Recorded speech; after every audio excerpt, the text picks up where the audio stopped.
Hey guys, yeah, sorry about that. The stream died as soon as we started. Anyway, let's get on with it. So the new norm and what it's likely to be. I think with this one, and I've started to see lots of people that are focusing on the future, which is great news. And the interesting thing, a lot of it is everything seems to go down the negative route, which is how things are going to change and how radical it's going to be the changes and how we're going to have to adopt to this and adopt to that and all these sort of negative things. But actually, when I look through this and when I look at it, what I see is lots of opportunity. I see actually not that much of a change, not huge changes. It's not like we're all going to have to stay at home. We are going to be able to go out there. We are going to be able to, and there is going to be adaptations. And I think the real amazing thing that I find is actually when you start to look at some of these things we've been talking about anyway. Okay. Now, yes, there's some washing hands and there's some social distancing and things like that, which, fair enough. Okay. If you call that radical, then, fine. But, actually, when I had a look at it and I had to think and did some research and I spent most of the morning looking through this, and what I really come to the assumption was actually, do you know what? It's probably not going to change things that much. Now, yes, some opportunities, some industries are going to be impacted, some things, but even like cruise ships, I think a lot of people are saying, oh, cruise ships are dead.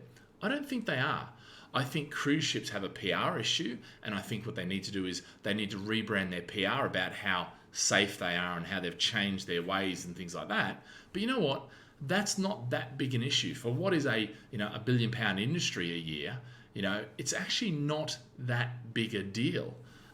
So look, it's a bigger deal from a cash flow perspective, absolutely. But what I'm saying is the rebranding of that, I think they will survive. And I think what will happen is that you'll see this, and it's a bit like 9/11.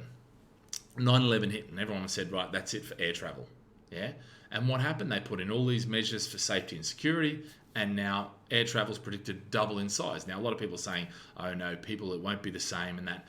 And I agree to some level, okay? Traditionally, air travel is much more about, or the money in air travel is from the premium customers. I think a lot of the business travel, not a lot, but some of that, maybe 20%, be down, because what will happen is companies realize you don't need to travel, you can stay around. But anyway, so let's take a look. So let's start off, and what I want to do is I want to show you what the WHO's lifting lockdown criteria is and what they're saying. So basically, look, they're saying transmission has to be controlled, the health system capabilities, to detect, test, isolate and treat, and then trace every contact. Okay. Now, a lot of the guys that have got it under control and countries that have got it under control are doing this successfully already. Okay. Outbreak risks are minimised in special settings. So you're talking about health facilities, nursing homes, things like that. So their procedures are going to change quite a bit. Preventative measures in places like schools and workplaces and things like that. Things like, which, if you live in Asia, this happens everywhere anyway. You get your temperature taken, you get your hands, disinfected in your hands, and you wipe your hands. Importation risks are managed. So what you'll find is, I think we'll probably have like this traffic light system where is if you've had it, or you haven't been checked in the last 24 days, probably what happened, it's 14 days, you're probably not allowed to travel. So you've probably got to get to a doctor who says, yes, you're okay, and then you'll be able to travel. Communities that are fully educated, engaged, empowered. I think, to be fair, that's already starting to happen. We're already seeing that people really do understand and are actually following a lot of these sort of things. I mean, it was amazing. I went to have a few beers with the boys. This is back before the lockdown when I last was in London. And things were starting to get serious. But what I noticed was there was a line coming out of the guys' toilets, which never in my life have I seen, A, a line for the boys' toilets. For girls' toilets, different story. B, I've never seen a line coming out. Why? Because everybody was lining up to wash their hands. So, is that such a radical change? Well, for guys it is probably, if I'm talking to you guys. But look, I think these changes are not so radical. I think, things like working from home, we've been testing with it. And you know what? I find people either love it or hate it. Personally, I prefer, if I need to get real focus time, I prefer to do it at home without the distractions, without the kids and things like that. But actually, if I am doing, socializing work and I have had meetings, I'd much rather do it in the office. I miss being in an office every day, and I'm sure lots of people do. They enjoy getting out of the household and having that work-life as well as a home life, So yeah, virtual meetings. What I think the big thing is going to become, we're all going to be more health conscious. And I'll tell you, this is an interesting thing, because I was chatting to a lot of my leadership and management, the guys, that work for me, and we're talking about the fact that what I was sick of was guys getting sick and basically coming back far too early. So rather than taking, 3 days off and getting over it, say a common cold or flu, they would actually be back after a day, coughing and spluttering, blowing their nose, putting their, things everywhere. And then what happens? It goes through the whole office. So I think things like that will change. It'll be a case of you're sick, work from home for the rest of the week, so you get better. Yes, you're still going to be working, but you're going to be working from home, so you're not spreading it. And that way, less people get sick, and actually that can be more productive. It's an amazing thing, that sort of side of things. So I think, when we start to look at these sort of things, but look, let's start looking at some specific industries about the new norm. Look, I think medicine, we're going to have masks, we're going to be washing hands, social distancing, everything. But I think what you're going to find is a lot more telemedicine. In other words, you don't have to go to the doctor. Half the things, you don't have to go to the doctor. What you need to do is sit down with him so he can write your prescription and ask you 5 questions. He can do that on Skype. He can do that virtually, and then write it out, fill it out, and then send it to your chosen wherever to go and pick it up, or even better, there'll be services, I'm sure, like Uber, where you basically, they order the prescription and deliver it to you. Why shouldn't this happen? There's always been regulatory concerns, but it's amazing how they can be lifted in a circumstance like this.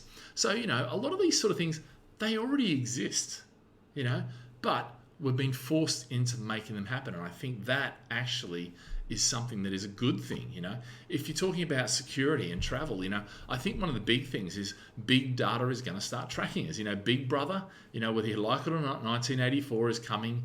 Whether we turn into the 1984 Hunger Games, we'll see, But the reality is big data. Your apps, I have an app on my mobile right now that has basically tracks me wherever I go. And if I come across somebody who's ill and they want to contact me, they can. You've got things like the traffic light system in China, which is working actually very well. If you're in an area that has had it, they put you red for 14 days, which means you can't go and do stuff. You're basically quarantined at home. If you're orange, then you're a little bit restricted. You can still go out for meals and things like, not meals, for food and things like that. Green, you're free. So this, I think, is going to become the new norm.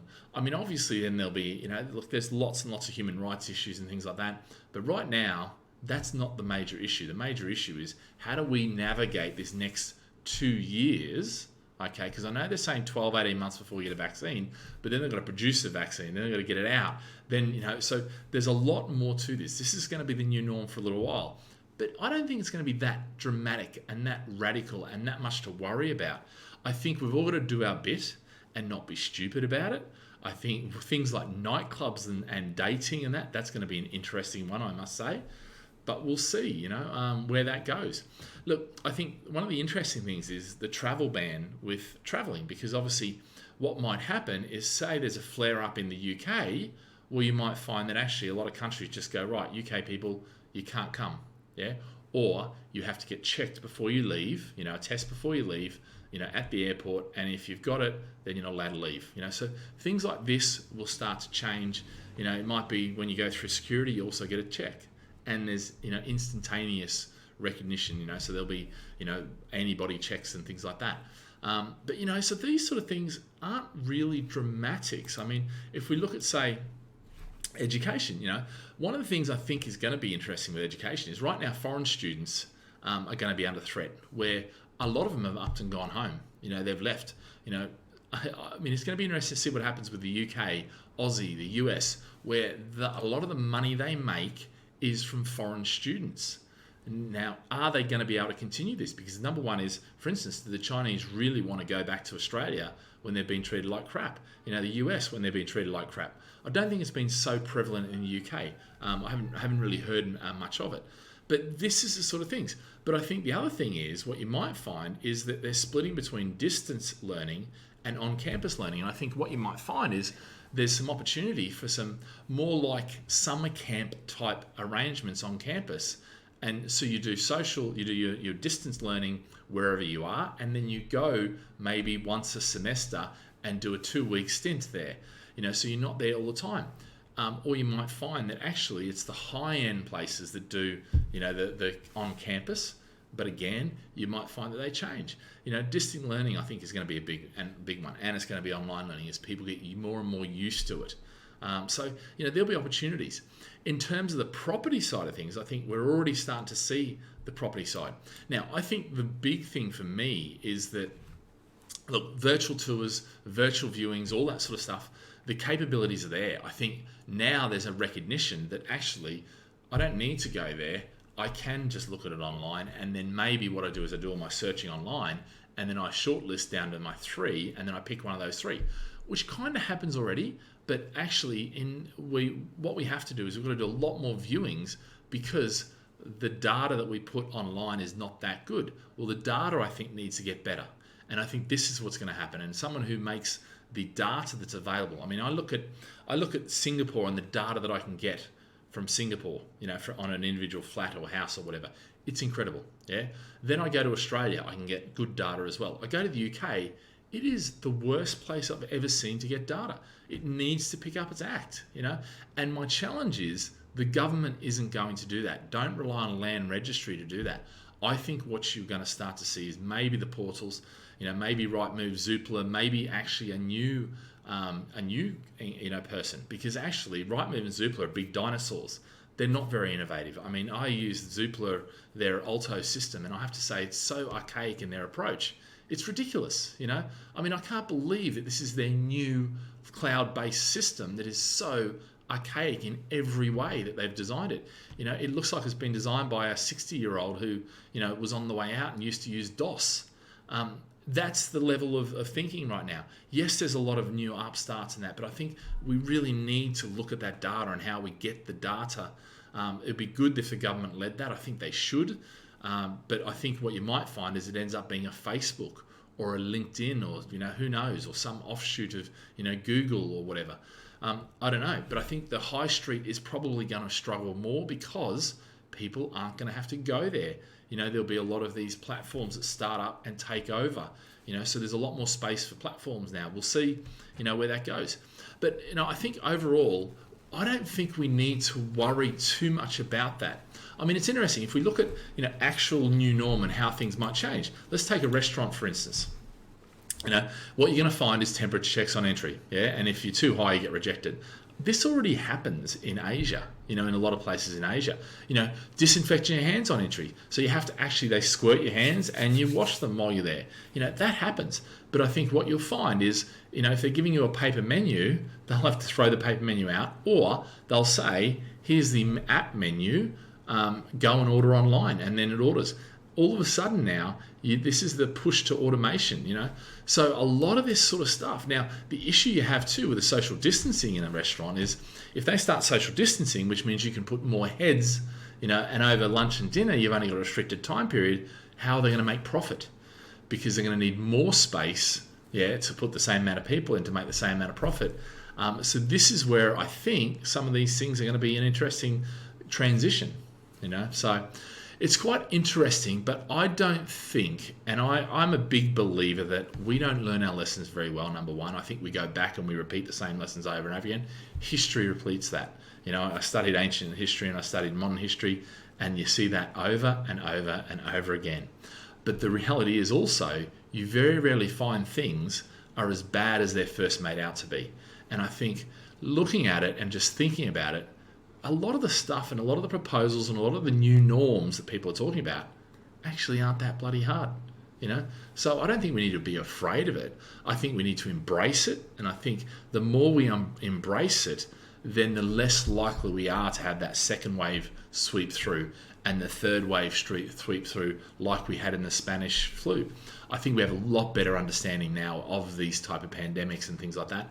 And I think after this initial wave, it's likely to be that they will, I think places like US probably won't want to shut down, so potentially they could, but I think a lot of other places will create this new norm that actually means we probably won't get a second or third wave in anywhere near. I mean, the Spanish flu, the second wave was by far the worst, and I think that was because they didn't really understand things. They didn't understand that after the first wave what had happened, So then they fell straight back into the second wave, and then they had a third wave, obviously, over 2 years.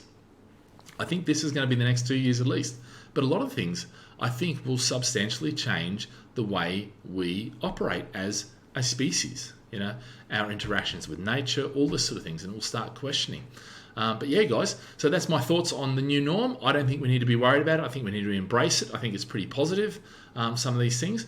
And certainly, I'm looking at making changes in the way we do business with, work from home and with things like that, and embracing them a lot more. And it's not just work from home, it's automation. It's, a whole range of things around, getting more lifestyle to our staff and to our team, and really challenging them to live a life that is fulfilling, as opposed to just come to work, go home, come to work, go home, and their work and their play, or their home life and their work are not the same thing. So if you're one of my staff out there watching, you'll probably use that against me. But you know what? Fantastic, because I think this is now the time where we can make changes. This is now the time where we can embrace things. And interesting, totally a soft of this new norm, but I do think, and I think what we're going to start to see is people starting to embrace their health more than just their career, and potentially, the environment and climate change and things like this, because this all has a part to play in this pandemic and how we're interacting with it. But look, guys, that's me for today. Have a great day. Stay safe, stay healthy, and stay at home, and we'll see you tomorrow. See you later. Bye.